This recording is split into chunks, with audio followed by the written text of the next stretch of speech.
Hi, I'm Rachel with this month's tips and tricks. Today, I'm going to show you how to save column sets so that you and your team can view the same information in a segment.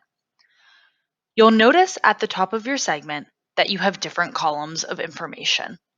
Here we have name, owner, and total contract amount. To save column sets, first you're going to click on the Select Columns icon and add in any columns you want to have in the set. We can add in next renewal date as well as churn score. We're going to hit OK, and you'll see these columns reflected at the top. From here, you're going to click on the Save Segment Column Set icon and give this column set a name.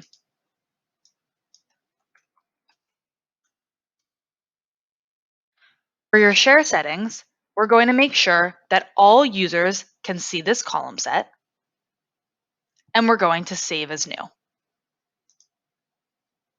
Now, anytime your team pulls a segment, they'll be able to select this column set from the dropdown and view data from these columns.